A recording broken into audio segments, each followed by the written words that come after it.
آج کی ویڈیو میں ہم آپ کو بتائیں گے قوم عاد یعنی حضرت ہود علیہ السلام کے بارے میں۔ اللہ تعالیٰ نے جب حضرت نوح علیہ السلام کی قوم کو پانی کے طوفان کے ذریعے سے ہلاک کر دیا تو حضرت نوح علیہ السلام تو آپ کے ساتھ کشتی میں سوار افراد محفوظ رہے تھے یا وہ جانور جو کشتی میں بٹھا لیے گئے تھے۔ مطلب یہ کہ بعد کی نسل کشتی میں سوار افراد سے چلی۔ ان میں حضرت نوح علیہ السلام کے بیٹے حام، سام اور یافت بھی تھے۔ آگے چل کر جب وقت گزرتا گیا تو ان کی اولادیں ہوئیں، اس کے بعد ان کی اولاد کی اولادیں ہوئیں۔ اس طرح بہت سے لوگ دنیا میں پھیل گئے۔ پھر ان کے قبیلے بن گئے، یعنی وہ الگ الگ گروہوں میں بٹ گئے۔ ہر قبیلے کا اپنا ایک نام تھا۔ ان قبیلوں میں سے ایک قبیلہ عاد بھی تھا۔ قبیلہ عاد کے لوگوں نے احقاف کے علاقے میں رہائش اختیار کی۔ احقاف کا علاقہ عمان اور حضرموت کے درمیان واقع ہے۔ یہ قبیلہ عاد بہت زیادہ مالدار اور طاقتور تھا۔ اللہ تعالیٰ نے انہیں بے شمار نعمتیں دی تھیں، ان پر اپنا فضل کیا تھا۔ ان کی زمین بہت زرخیز تھی، اس سے بڑی مقدار میں غلہ حاصل ہوتا تھا۔ دوسری چیزیں بھی پیدا ہوتی تھیں۔ میٹھے پانی کے چشمے جگہ جگہ موجود تھے۔ ان کو دیکھ کر طبیعت خوش ہوتی تھی، آنکھوں کو ٹھنڈک پہنچتی تھی۔ ان کے مویشیوں کے لیے خوب گھاس اگتی جا بجا سرسبز چرگاہیں تھیں۔ ان کی بکریاں اور گائیں خوب دودھ دیتی تھیں، خوب موٹی تازی تھیں۔ اللہ کا ان پر ایک اور بڑا احسان یہ تھا کہ وہ بہت مضبوط جسموں کے مالک تھے، بڑے قد آور تھے۔ اپنی طاقت کو وہ خود بھی محسوس کرتے تھے اور اکثر کہا کرتے تھے، ہم سے طاقتور بھلا کون ہے؟ بات تھی بھی یہی، کیونکہ وہ دراز قد اور نہایت زور آور تھے۔ ان حالات میں ان کے برابر کون ہو سکتا تھا؟ انہوں نے بلند و بالا محلات بنا لیے تھے، اور یہ محلات انہوں نے رہنے کے لیے نہیں، فخر اور غرور اور اپنی طاقت کے اظہار کے لیے بنائے تھے۔ خود وہ خیموں میں رہتے تھے۔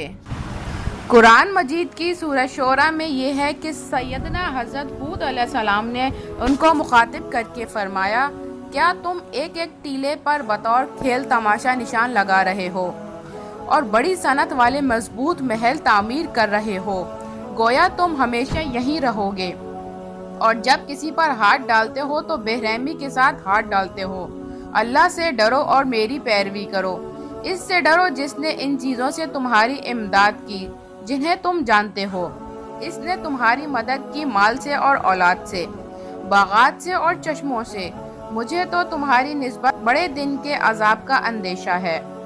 مطلب یہ کہ طرح طرح کی نعمتیں حاصل تھیں، مال و دولت بہت زیادہ تھا، جسمانی طاقت ان میں بے پناہ تھی، لیکن ان سب باتوں کے باوجود وہ اللہ کی نعمتوں کا شکر ادا نہیں کرتے تھے۔ ان میں جو سب سے بری بات تھی وہ یہ تھی کہ وہ شرک کرتے تھے۔ وہ ایک اللہ کی عبادت نہیں کرتے تھے، انہوں نے بتوں کو اپنا معبود بنا رکھا تھا اور انہی سے مدد مانگتے تھے۔ ان حالات میں یعنی جب یہ لوگ حد سے گزر گئے، ان کے ظلم کی انتہا ہو گئی، تو اللہ تعالیٰ نے انہی میں سے اپنا نبی بھیجا۔ ان کا نام تھا حضرت ہود علیہ السلام۔ ان کی سچائی، دیانتداری اور اچھے اخلاق سے سبھی واقف تھے۔ انہوں نے اپنی قوم کو اللہ کی طرف بلایا، بتوں کی عبادت سے روکا۔ انہوں نے فرمایا، یہ بت نفع اور نقصان کے مالک ہرگز نہیں، بس ایک اللہ کی عبادت کرو اور میری اطاعت کرو۔ اللہ تعالیٰ قرآن میں فرماتے ہیں، جب ان سے ان کے بھائی ہود نے کہا کہ کیا تم ڈرتے نہیں، میں تمہاری طرف امانت دار رسول ہوں، لہٰذا اللہ سے ڈرو اور میری اطاعت کرو۔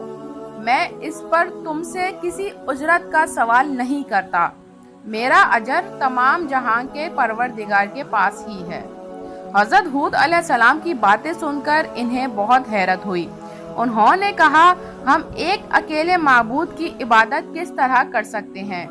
ان شریکوں یعنی بتوں کے بغیر اللہ تعالیٰ تک ہم کس طرح رسائی حاصل کر سکتے ہیں؟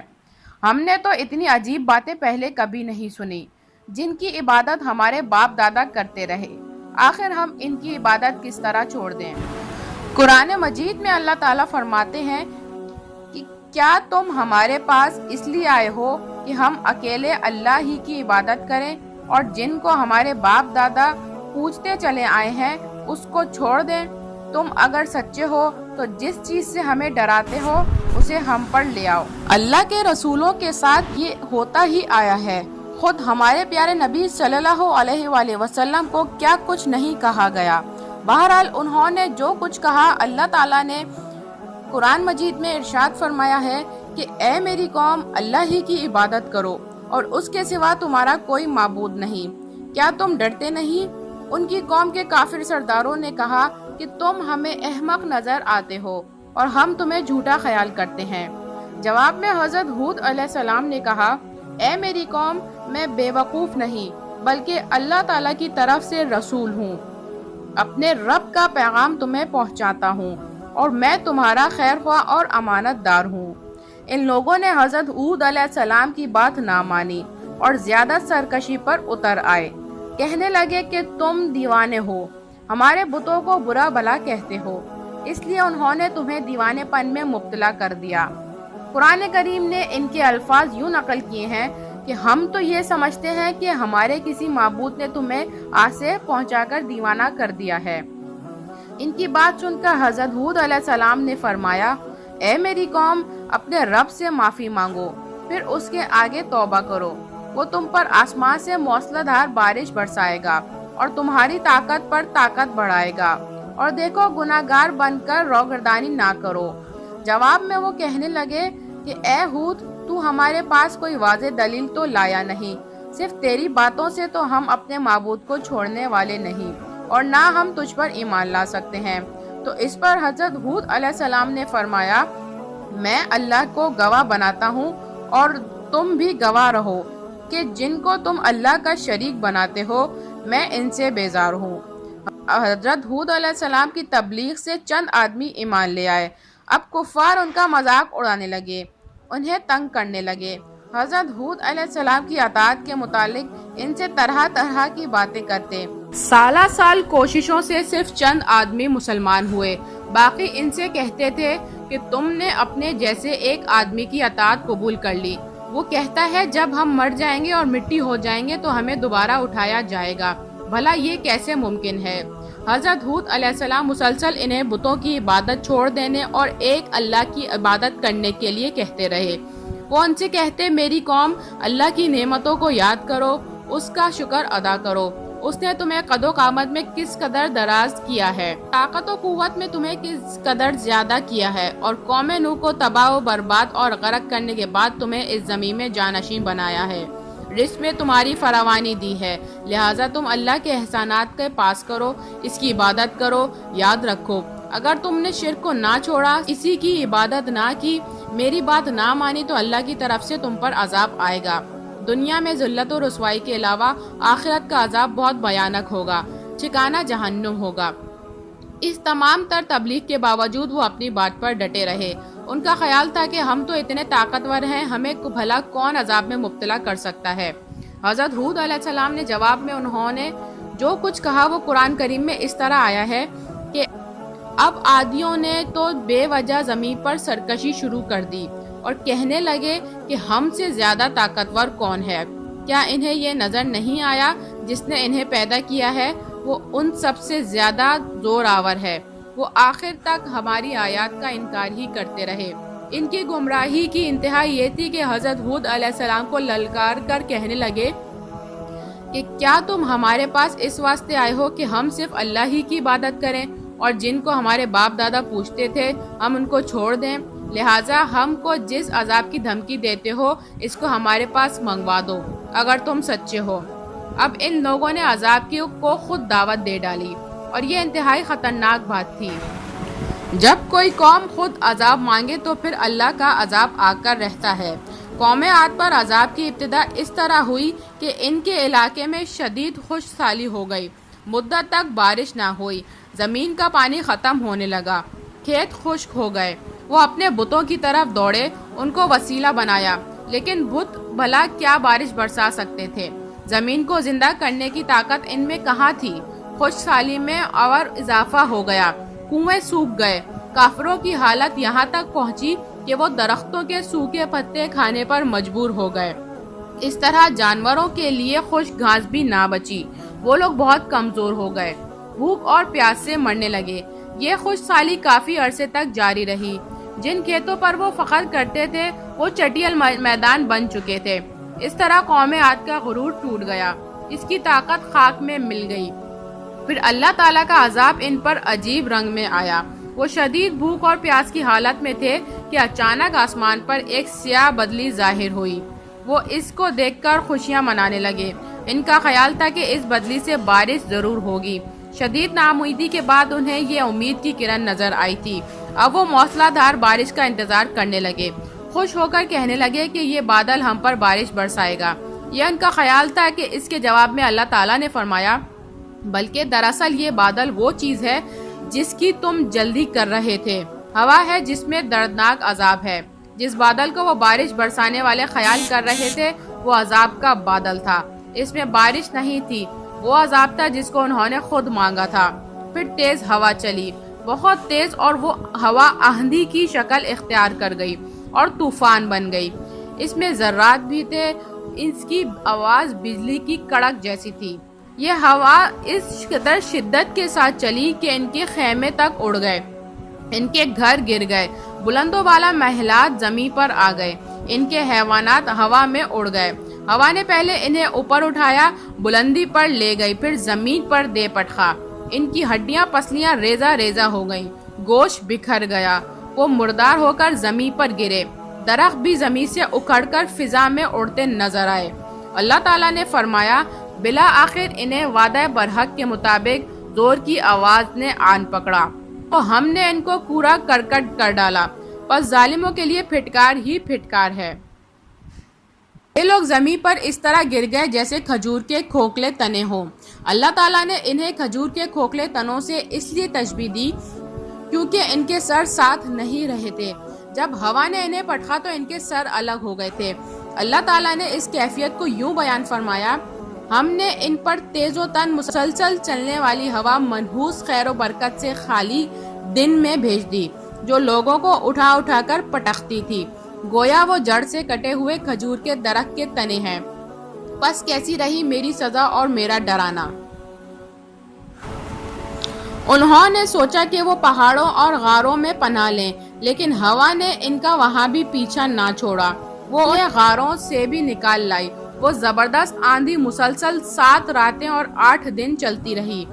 اس نے سب کافروں کو ہلاک کر دیا، ان کے گھر، ان کے خیمے، سب کچھ ملیا میٹ کر کے رکھ دیا، ان کا کوئی فرد بچ نہ سکا۔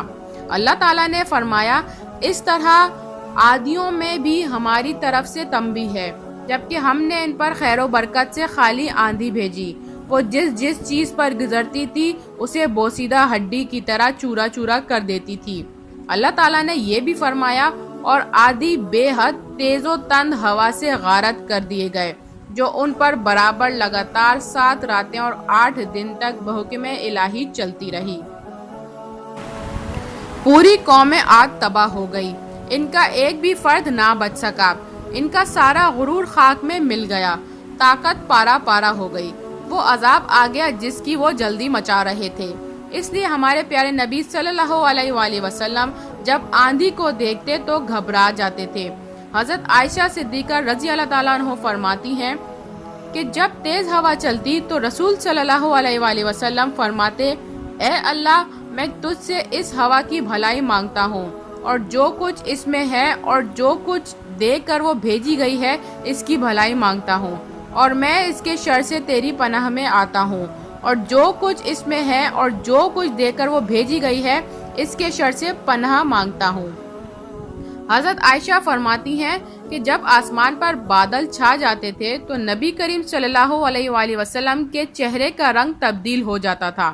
آپ کبھی باہر تشریف لے جاتے اور کبھی اندر تشریف لے آتے، پریشانی کی حالت میں کبھی آتے کبھی جاتے۔ جب بارش نازل ہو جاتی تو پھر آپ کی پریشانی دور ہو جاتی۔ حضرت عائشہ صدیقہ رضی اللہ تعالیٰ عنہ نے یہ کیفیت محسوس کر کے دریافت کیا تو نبی صلی اللہ علیہ وسلم نے فرمایا، عائشہ، شاید یہ وہی صورتحال ہو جیسے قوم عاد نے کہا تھا کہ جب انہوں نے اس عذاب کو بادل کی طرح اپنی وادیوں کی طرف آتے دیکھا تو بولے، یہ بادل ہم پر بارش برسائے گا۔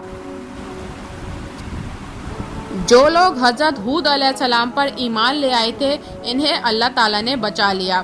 اللہ تعالیٰ اپنے ماننے والوں پر بہت مہربان ہے۔ جب وہ ہوا ان کے پاس آتی تو وہ بالکل نرم ہو جاتی تھی۔ کافروں کے لیے وہی عذاب تھی اور مومنوں کے لیے رحمت تھی۔ جب ہوا رک گئی اور تمام کافر مارے گئے تو مسلمان اپنے گھروں سے نکلے۔ وہ سب اللہ تعالیٰ کا شکر کر رہے تھے۔ اللہ تعالیٰ نے ان پر بہت احسان کیا تھا، اپنی حفاظت میں رکھا۔ پھر حضرت ہود علیہ السلام کے ساتھ تمام مسلمان حضرموت چلے گئے۔ وہ وہاں جا کر آباد ہو گئے اور ایک اللہ کی عبادت کرنے لگے۔ ایمان کی دولت نے انہیں محبت اور پیار سے رہنے والا بنا دیا تھا۔ ناظرین، یہ ہمارا معاشرتی المیہ ہے کہ وقت کی قدر نہیں کی جاتی، حالات کو دیکھ کر سنبھلا نہیں جاتا۔ جب وقت گزر جاتا ہے تو پھر کافی افسوس ملنے سے کیا فائدہ، لیکن اگر گزشتہ واقعات کو دیکھا جائے، گہرائی کے ساتھ ان کا مطالعہ کیا جائے، ان کی ناکامیوں کو مد نظر رکھا جائے تو یقینی بات ہے کہ ویسے حالات سے دوچار ہونے کا وقت نہیں آتا۔ موت کی ہوا ان لوگوں کا تذکرہ جنہوں نے وقت کو کھو دیا، بر وقت نہ مان کر اپنی ہٹ درمی پر قائم رہ کر رہتی دنیا تک کے لیے نشان عبرت بن گئے۔ ویڈیو پسند آئے تو اس کو لائک اور سبسکرائب ضرور کیجیے گا۔